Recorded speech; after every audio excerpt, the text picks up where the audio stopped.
In this video, we are going to discuss about the fifth experiment of measurement and instrumentation lab, that is measurement of total power factor, displacement power factor and distortion power factor. In the fourth experiment, we have developed a LabVIEW program for calculation of real power, apparent power, reactive power, and even we have done the calculation of power factor, etc.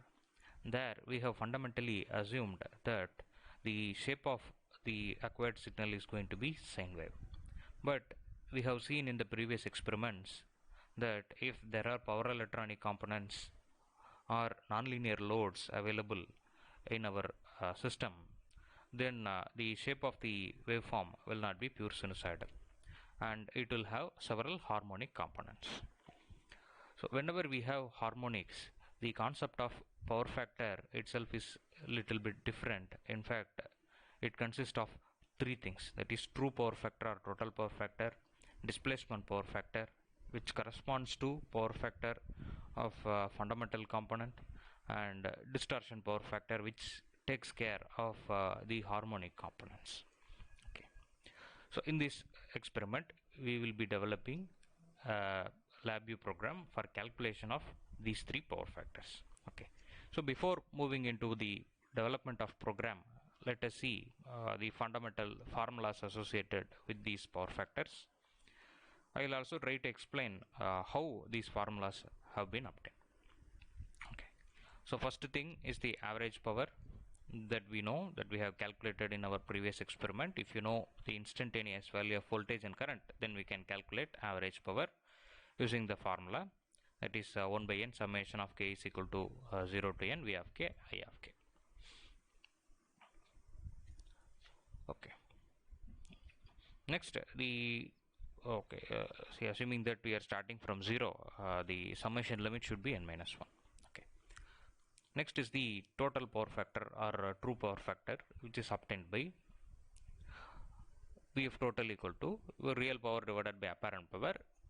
Here real power is the average power that we have calculated using previous formula, and apparent power is Vrms into Irms, where Vrms and Irms are true RMS quantities. Okay, not just the fundamental component, that is the true RMS including all the harmonic components. Okay. Okay, now let us try to derive those harmonic components, assuming that we can split our signal into several harmonics using Fourier series. It is not just an assumption, it is practical because our signal is periodic. So we can split our signal into infinite number of harmonic components.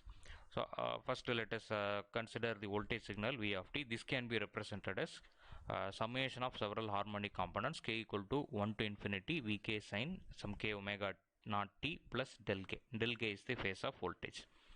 See, here I am not starting from k equal to 0. Why? Because in our signals typically it will be symmetrical, and therefore the DC component will be equal to 0. Okay. And similarly current is equal to summation of k equal to 1 to infinity Ik sine k omega naught t plus theta k, where theta k is the phase of the current. Okay, the phase difference between voltage and current will be del k minus theta k. That we will keep in mind. Okay. Now next, what is true RMS? Okay, that we can directly calculate from the fundamental principle, that is square root of 1 by t integral 0 to dv square of t dt.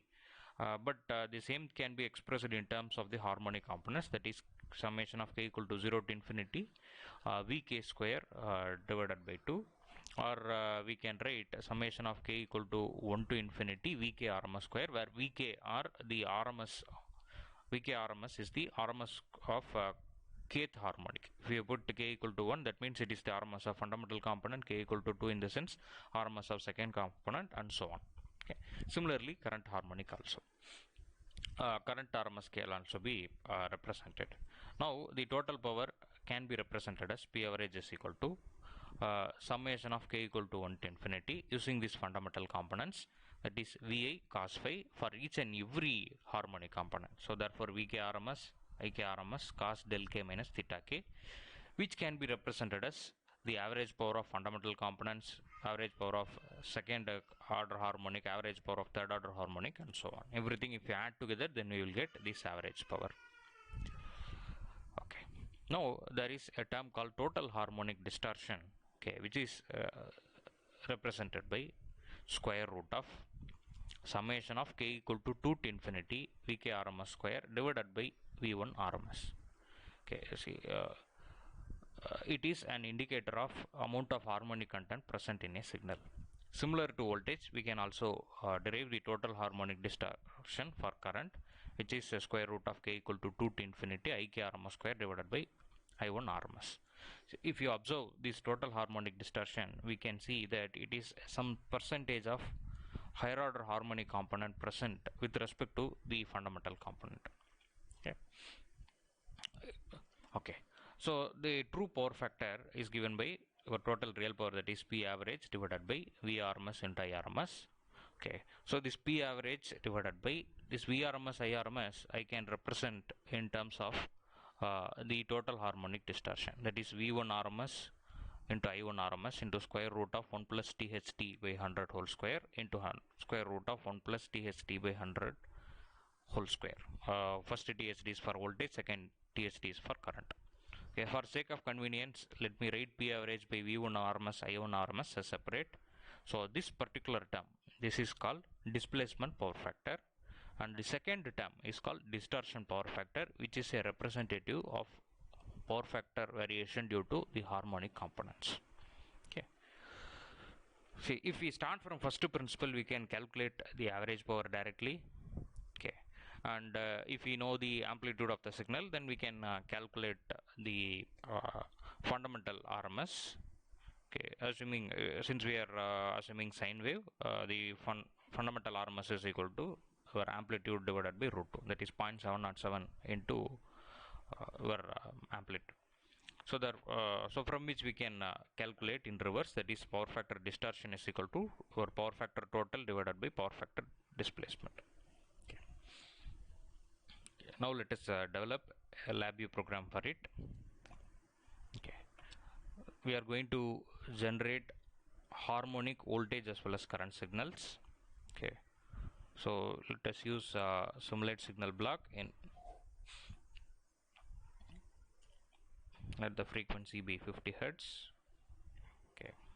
Let us keep a very high value for sampling frequency. Let it be 10 kilohertz. Okay. Since we are entering harmonic component, it is better if we have a higher sampling frequency. Okay. This is going to be my fundamental waveform, and a similar waveform I am considering for entering the harmonics. Okay. Okay. In the voltage, we are going to change voltage amplitude,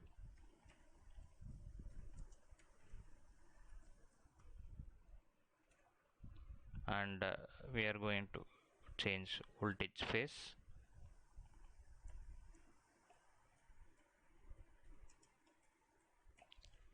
and next we are going to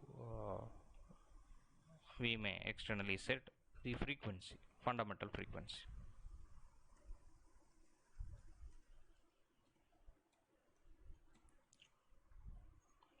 Okay. Next, let us try to enter similar blocks for the harmonic components.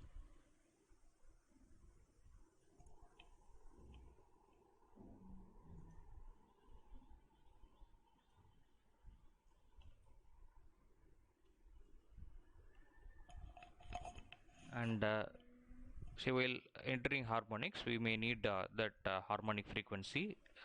Let me enter it as harmonic order.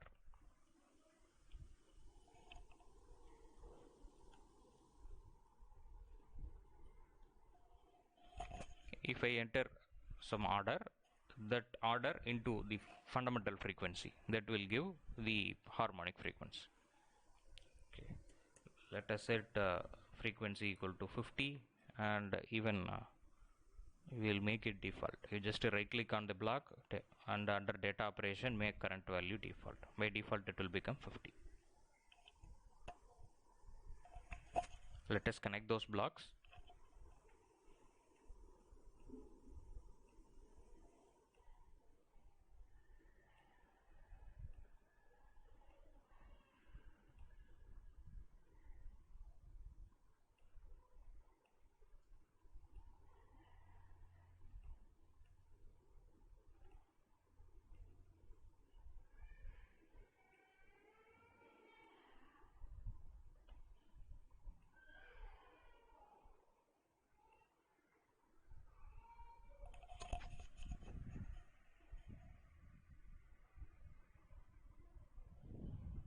Okay, let the phase of the harmonic be same as that of our voltage.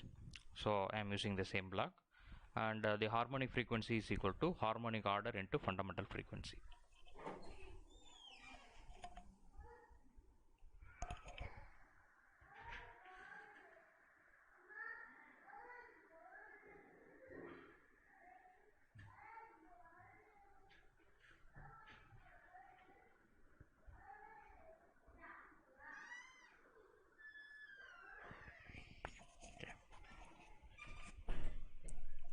In order to generate the harmonic distorted signal,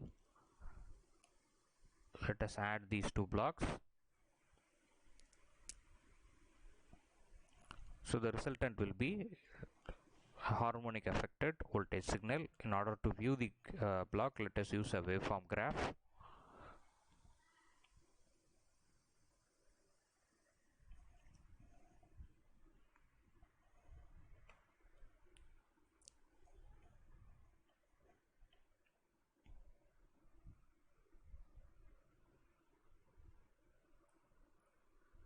Okay, similar block we are going to create for current also.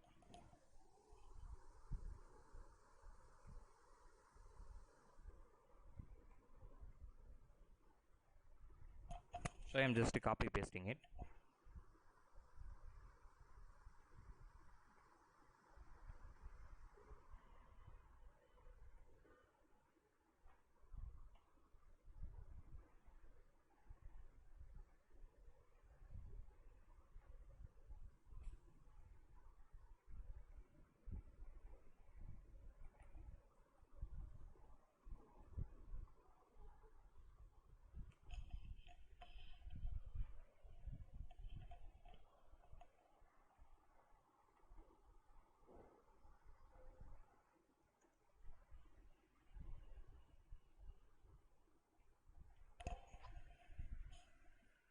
The frequency of both voltage and current is going to remain same, so that I am taking from the previous block itself.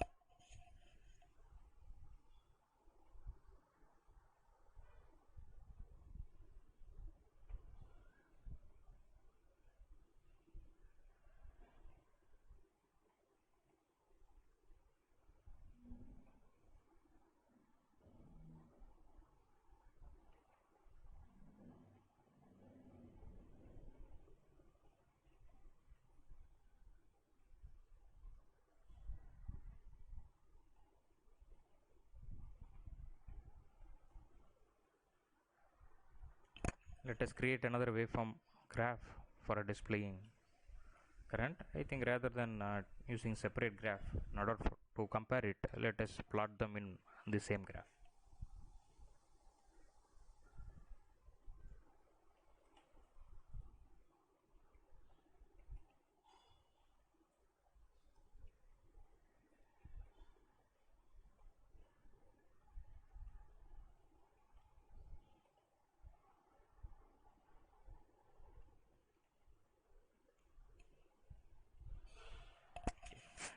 In order to plot two signals in a same waveform graph, we need to merge the signal. See, merge signal is available in express signal manipulations, merge signal.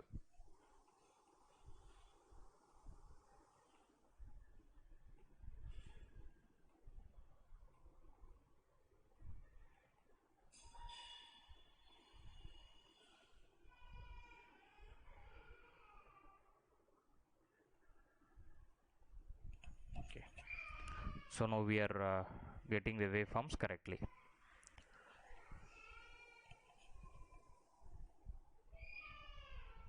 Next, let us try to calculate the average power.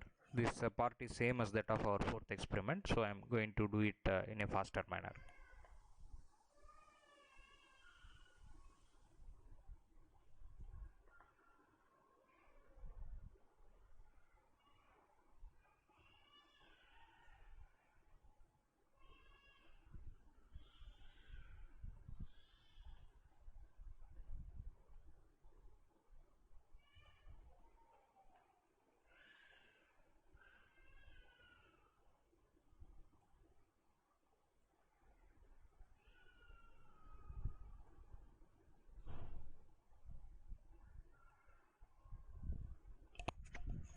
Okay, so by default indexing will be enabled, and next let us calculate instantaneous power. So for that we need to multiply instantaneous voltage and instantaneous current, and in order to calculate average power we should have a shift register.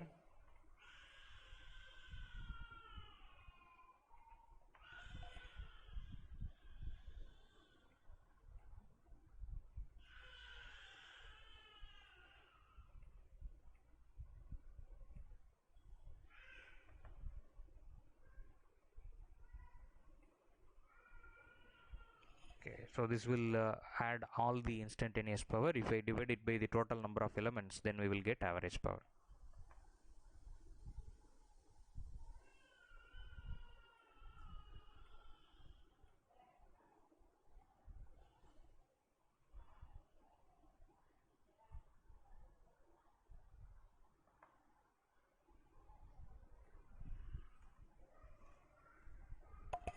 See, this average power is nothing but the real power.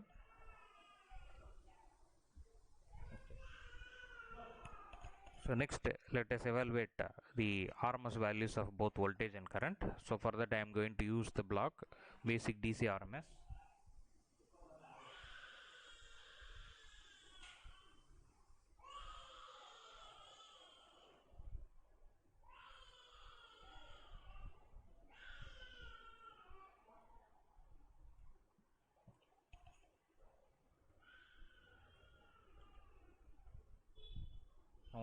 One is for voltage and another is for current.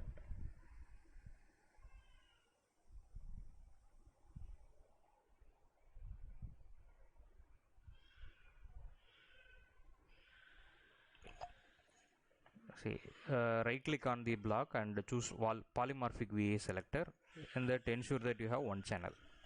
Okay, by default the same block can be used for single channel as well as multiple channel, but if you didn't enable this one channel, then the output will be in the form of array. Only the zeroth indexed element that will be having value. So just to prevent having an array, we are using this polymorphic VA selector. Okay, so this is going to be the true RMS of voltage and true RMS of current.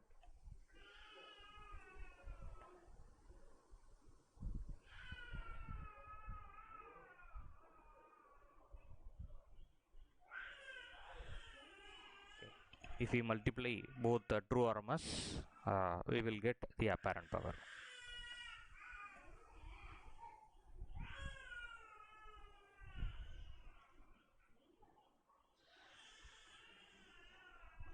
Okay. So if we know average power as well as apparent power, then we can calculate the power factor. For that we need to divide average power, that is real power, divided by apparent power.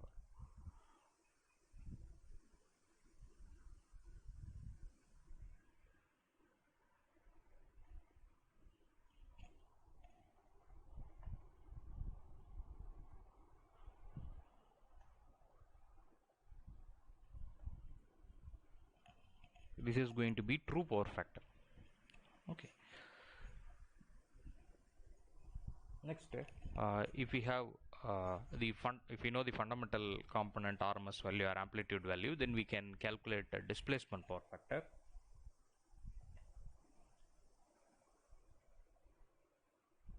We have manually entered the amplitude of both voltage as well as current, so we know the or we can calculate the RMS values.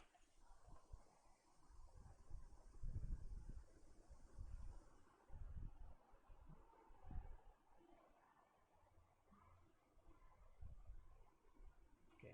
I need to multiply divide it by root 2, so let us create a constant block. And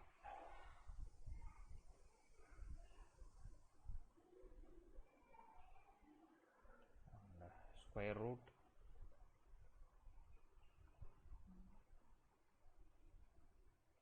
Let us divide voltage amplitude by root 2. Okay, this is the RMS value for pure sine wave. Here is the voltage amplitude.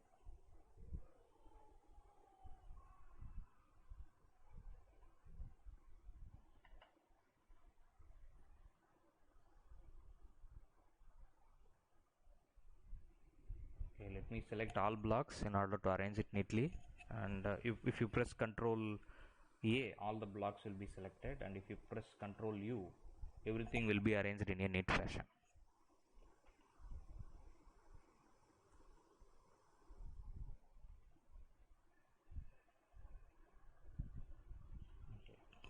This is the RMS of the fundamental component of voltage. Similarly, for current also we require it.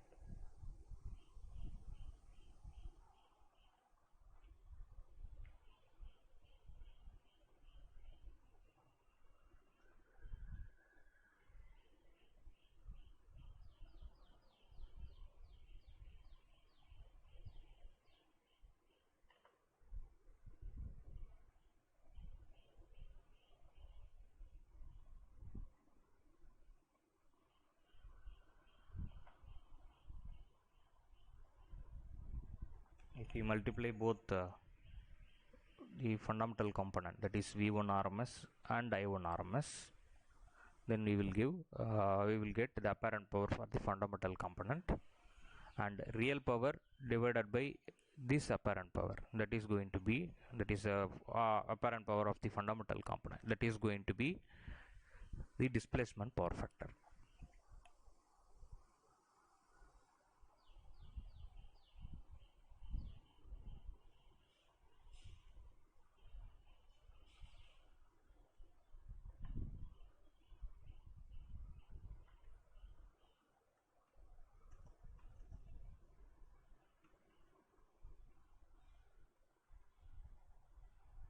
And distortion power factor is going to be true power factor or total power factor divided by displacement power factor.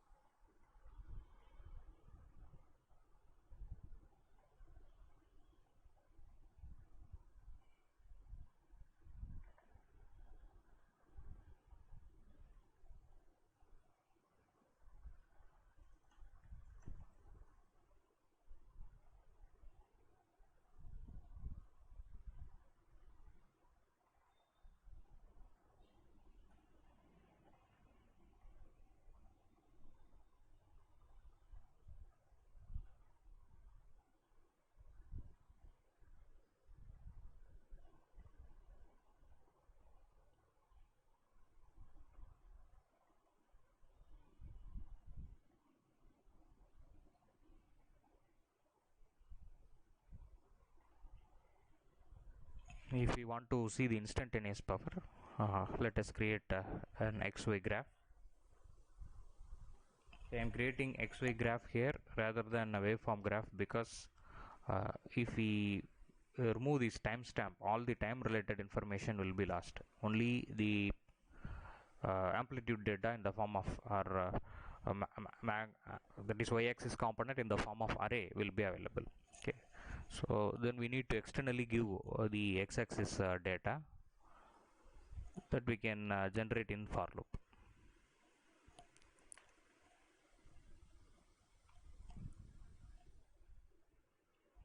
See, we know the sampling frequency of the waveform that we have manually set, that is 10 kilohertz. And if we inverse it, that is 1 by sampling frequency is going to be time period. So let me use 1 by x block or reciprocal block.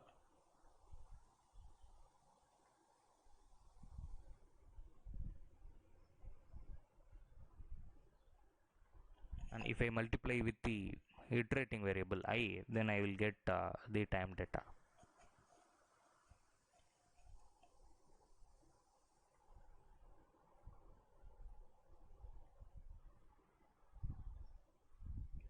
Okay. In order to feed the values, we need to construct a bundle, and in that first element should be our x-axis data, and second element should be y-axis data.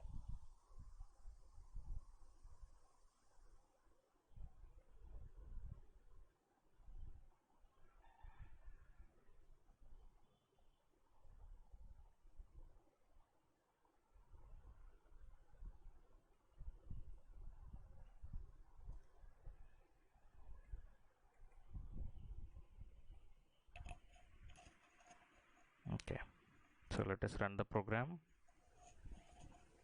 Okay. Let me enter some phase in the current. Let it be minus 30 degrees. And for pure sinusoidal waveform, that is without any harmonic component, we can find that the true power factor is equal to displacement power factor, and distortion power factor will be equal to 1. Okay, because total harmonic distortion, okay, that is 1 divided by 1 plus root of THD divided by 100 whole square. That magnitude is equal to 1 because total harmonic distortion is 0. Since there are no high frequency, that is harmonic components. Okay. Next, let us try to introduce an voltage harmonic order. The amplitude of voltage I am setting it as 200, and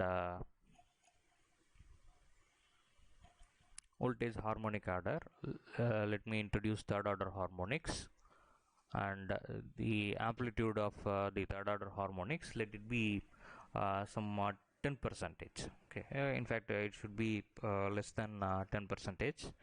So worst case we will enter it as 10 percentage, so it is going to be 20 volt. Okay, now we can see that with the introduction of voltage harmonics, we displacement power factor is not equal to true power factor. Okay, in fact the variation only in the third digit, but we can find some difference.